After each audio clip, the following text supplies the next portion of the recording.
Hey, what's up? This is Diesel, and yep, I'm back on my rebooking ish. This one, some of you have been wanting me to do for a while. Rebooking Seth Rollins in 2018 to WrestleMania.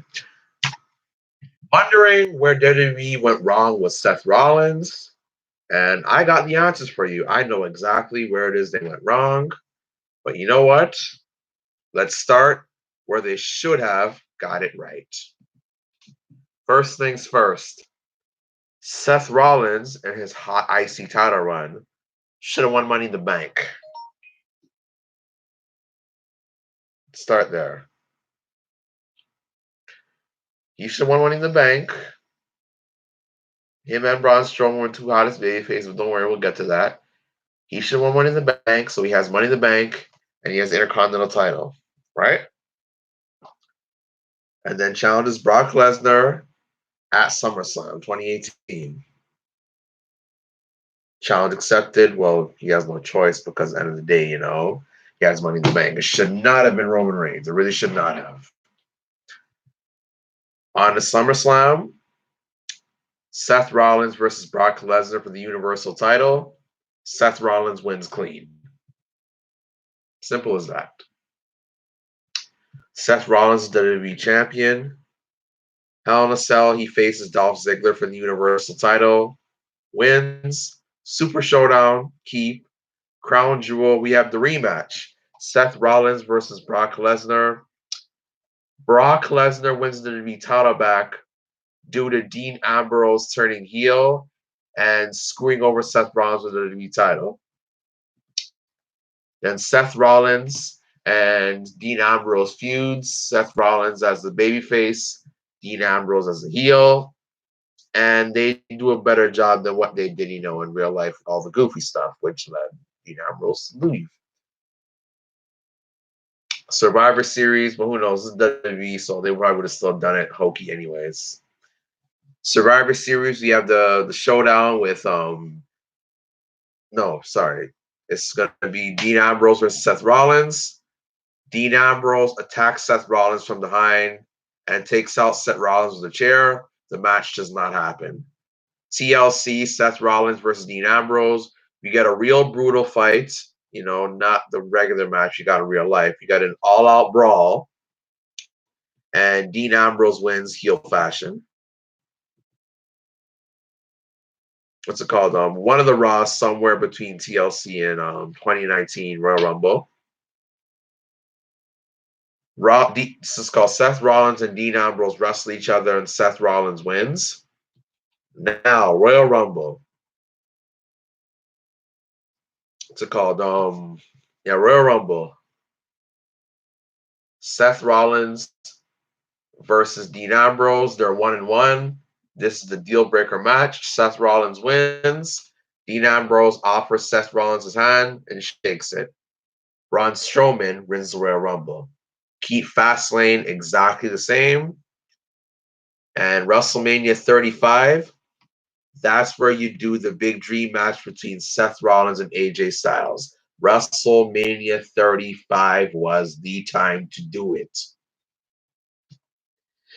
Now, I want to tell you what WWE did wrong with Seth Rollins, and I don't know what it is, but they always do this with Seth Rollins. This goes back to when Seth Rollins came back from the knee injury in the feud with Triple H. They stalled on his push. Seth Rollins is a guy you do not stall on. Roman Reigns, look, he had no reason to have that match at Brock Lesnar at SummerSlam. To that point at SummerSlam, Seth Rollins was the hottest guy. They should not have waited all the way to WrestleMania 35 to give him the Universal title. That was way, way, way too long. That was way too long.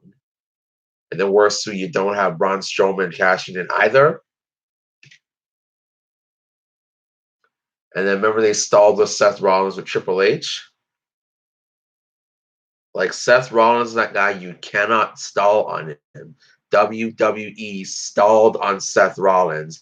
That's why he's failing right now. WWE's problem is they don't strike when the iron's hot. Like, I gotta be honest with you guys. Okay, so I was watching AEW, right? I was watching AEW last night, right? First time I watched them. I didn't watch them the first week because I'm gonna be honest with you. I kind of wanted you guys to tell me, how it went. And it sounded pretty good. I watched AEW last night, and honestly, it was okay.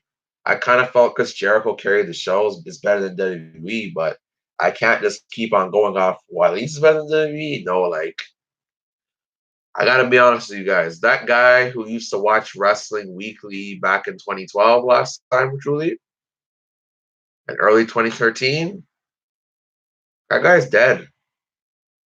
Like, for me to have to watch wrestling weekly again, it's gotta be some Hulkamania era good.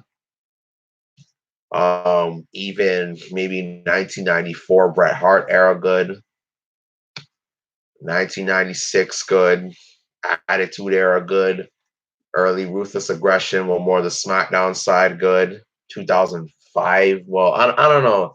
Looking back, 2005, it was a good year, but they had some very hokey stuff like Melina. They wanted Melina to say she was a man. The whole Kurt Angle wanted to basically rape Charmel. The Undertaker Randy Orton hokey ass feud. And the homosexual doctor with Eddie Guerrero, but like the dominant storyline. So I can't even say 2005 because shit. If I was 2005 wrestling now, I don't even know if I'd watch. I can't even lie to you. But yeah, 2000, late 2002 to 2003 SmackDown. I even need that. Hell, I could even use 2009 SmackDown. My opinion, 2009 SmackDown was very underrated. But yeah, man, they stalled with Seth Rollins. He should have won the Money in the Bank, cashed in at SummerSlam because from January to SummerSlam, at that point, Seth Rollins was the most over guy. Then Becky Lynch took that spot, but obviously she can't win the WWE or Universal title. But yeah, he should have got it at SummerSlam, and they didn't do it. Wait till WrestleMania 35, they stalled it, and hell, even let's say if he won the WWE title, had a few Dean Ambrose, and then faced AJ Styles at WrestleMania, the Dream Match y'all been wanting in WWE, I felt they could have kept him a little more over. And then after WrestleMania 35, you can decide what you want to do from there, WWE. But aside from that, they stalled. And they pretty much messed up Braun Strowman. Who knows? I could see Roman Reigns end up being the most over guy in the company, but WWE might mess that up too. So, like, my problem with WWE, they love to stall on something good. Like, one thing WWE and even wrestling fans got to realize too, sometimes what is cool last year is not cool next year. What was cool 2 years ago ain't cool no more now. What was cool in the other decade is not cool in the new decade. And to bring up the whole decade stuff, you guys realize that the 2010s for wrestling has not been cool at all. And okay, I'll give you an example. It was cool in the 70s, wasn't cool in the 80s. It was cool in the 80s, wasn't cool in the 90s. It was cool in the 90s, starting to wear off in the 2000s. It was cool in the 2000s, not really cool now. So WWE was not cool in the 2010s at no point. 2020 is wrestling's doom, man. I'm gonna be honest with you guys. How I see wrestling right now, I wouldn't be surprised if it goes extinct eventually. I hope it doesn't go that direction, but I can really see that wrestling gets off the air. Because honestly, like, look, as a black guy, hip hop's on top. People celebrate things black people do. Do you guys know that on my timeline when Kofi Kingston became the first WWE Black Champion, I didn't see one person on my timeline who's not a wrestling fan or or even a casual. I didn't see not one person on my timeline give a shit. That showed me a bad sign right there. And Kofi Kingston losing to Brock Lesnar in 7 to 9 seconds. I'm gonna be honest with you guys. I'm not bothered by it. I'm really not.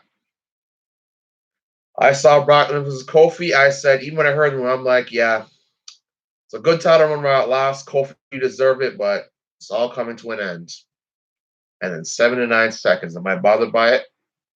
Absolutely not. So yeah, this is where WWE went wrong with Seth Rollins. Some do you agree? Disagree? Do you think SummerSlam was time to do it? Should Braun Strowman had it? Did you agree with Roman Reigns? Y'all tell me. So